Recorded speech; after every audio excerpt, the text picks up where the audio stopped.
Hi all, இன்றைக்கி ஒரு சூப்பரான நண்டு கிரேவி எப்படி பண்ணுறதுன்னு பார்ப்போம். ஒரு கடாய் எடுத்துக்கோங்க, 2 டேபிள் ஸ்பூன் எண்ணெய் ஊற்றிக்கோங்க, கடுகு போட்டுக்கோங்க, ஜீரகம் போட்டுக்கோங்க. பொரிஞ்சதுக்கப்புறமா 2 பெரிய வெங்காயம் நல்லா பொடியாக நறுக்கி வச்சுது அது போட்டுக்கோங்க. அது வேகிறதுக்காக லைட்டாக உப்பு போட்டுக்கோங்க, இஞ்சி பூண்டு பேஸ்ட் போட்டுக்கோங்க, நல்லா பொடியாக நறுக்கி வச்சு 2 தக்காளி அதையும் இது கூட போட்டுக்கோங்க. அது வேகிறதுக்காக ஒரு 1/2 டம்ளர் தண்ணி.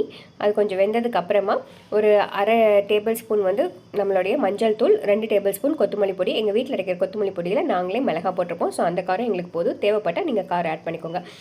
அதுக்கப்புறமா இது வந்து இந்த நம்ம வச்சுருக்கோம்ல, நான் வந்து ஒரு 1/4 கிலோ நண்டு வாங்கியிருக்கேன். அது ஒரு 3 பீஸ் இருந்துச்சு. அந்த 3 பீஸையும் இதுக்குள்ளே போட்டுக்கிறேன். அது முழுக்கிற அளவுக்கு தண்ணி ஊற்றிட்டு தேவையான அளவுக்கு உப்பு போட்டு ஒரு லிட்டு போட்டு 15 மினிட்ஸ் மூடி வச்சிடணும்.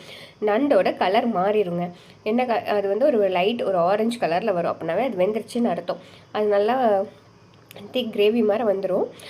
வந்ததுக்கப்புறமா அது மேலே 1 டீஸ்பூன் வந்து நம்மளுடைய மிளகு பொடி, பெப்பர் பவுடர் அது போட்டுட்டு கை நிறைய கொத்தமல்லியும் கருவேப்பிலையும் போட்டிங்கன்னு வச்சுக்கோங்களேன், செம்ம டேஸ்டான நண்டு கிரேவி ரெடி. கண்டிப்பாக ட்ரை பண்ணி பாருங்கள். சுட சுட சாப்பாட்டுக்கு இந்த நண்டு கிரேவி வேறு லெவலில் இருக்கும். சாப்பிட்டுட்டு இது எப்படி இருக்குன்னு சொல்லுங்கள். நம்மளோட வீடியோஸை லைக், ஷேர் அண்ட் கமெண்ட் பண்ணிக்கோங்க. நம்மளை கண்டிப்பாக ஃபாலோ பண்ணிவிடுங்க இதே மாதிரி நிறையா வீடியோஸ் பார்க்குறதுக்காக. பாய், see you, take care.